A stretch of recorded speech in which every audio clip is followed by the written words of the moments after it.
कैसे हैं। आज हम आपके बीच थोड़ी सी इतिहास की बातें रखना चाह रहे हैं। जैसे व्हाट्सएप यूनिवर्सिटी से लोग बहुत सारी चीज़ें अपने भारत देश के प्रथम प्रधानमंत्री पंडित जवाहरलाल नेहरू के बारे में कहते हैं। हमारे मौजूदा प्रधानमंत्री भी उनको अनाप शनाप कहते हैं। तो हम एक चीज़ आप सबके बीच में डिस्कस करना चाह रहे हैं। हम कोई कांग्रेस पार्टी का प्रचार करने के लिए उपस्थित नहीं हुए हैं, लेकिन अगर उन्होंने आधुनिक भारत की बुनियाद नहीं रखी होती तो आज कुछ भी संभव नहीं हो पाता। जब अपना देश 15 अगस्त 1947 को आज़ाद हुआ था तो उन्होंने प्रथम प्रधानमंत्री के रूप में देश की शपथ ली थी। फिर सबसे पहला पॉइंट उन्होंने क्या किया, लोकतंत्र की नींव रखी और संविधान का निर्माण करवाया। नेहरू जी ने भारत को एक धर्मनिरपेक्ष यानी सेकुलर और लोकतांत्रिक गणराज्य बनाए रखने के लिए बहुत ही बेहतरीन जोर दिया। ठीक है, उन्हीं के कार्यकाल में जो है हमारा संविधान लागू हुआ। फिर 1951-52 में देश में पहले आम चुनाव सफलतापूर्वक संपन्न हुए, जिससे भारत में लोकतंत्र की जड़ें मजबूत हुई। सेकंड नंबर पर आता है आधुनिक भारत के मंदिर। ये बात खुद पंडित जवाहरलाल नेहरू ने ही कही थी कि हमारे जो उद्योग धंधे हैं वो हमारे आधुनिक भारत के मंदिर साबित होंगे। ठीक है, उसके बाद उन्होंने किसानों के लिए बहुत ही बेहतरीन परियोजनाओं पर काम किया। भाखड़ा नागल बांध, हीराकुंड बांध जैसे विशाल प्रोजेक्ट उनके समय में ही शुरू हुए।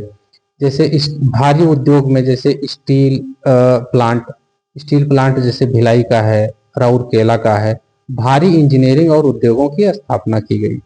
तीसरे नंबर पर आता है शिक्षा और विज्ञान में क्रांति।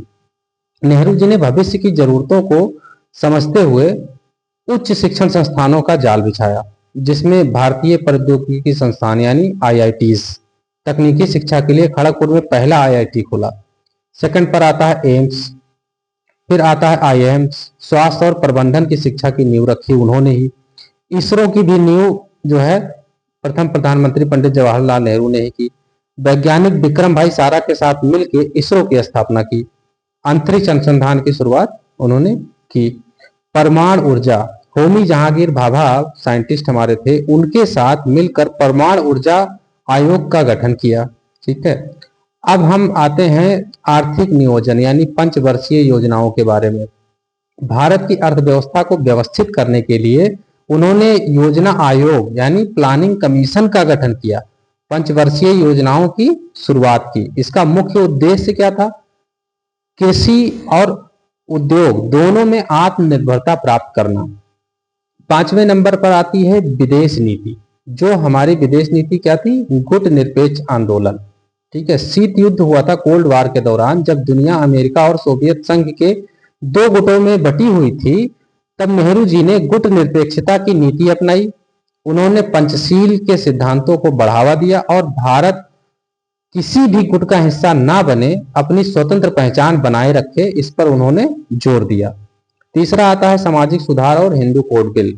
महिलाओं को सम्मान अधिकार दिलाने के लिए, समाज में व्याप्त कुरीतियों को दूर करने के लिए उन्होंने हिंदू कोड बिल पारित करवाया। इससे उत्तराधिकार, विवाह और तलाक जैसे कानून में सुधार हुआ और महिलाओं को कानूनी मजबूती मिली। अगर हम संक्षेप में बात करें तो नेहरू जी के 17 साल के कार्यकाल में भारत को एक बिखरते हुए उपनिवेश से निकालकर एक स्थिर राष्ट्र के रूप में स्थापित किया, जबकि आंतरिक संरचना का ताना बाना बुना जो है सरदार वल्लभ भाई पटेल जी ने। तमाम सारी रियासतों को एक करके उन्होंने एक जो है भारत देश बनाया।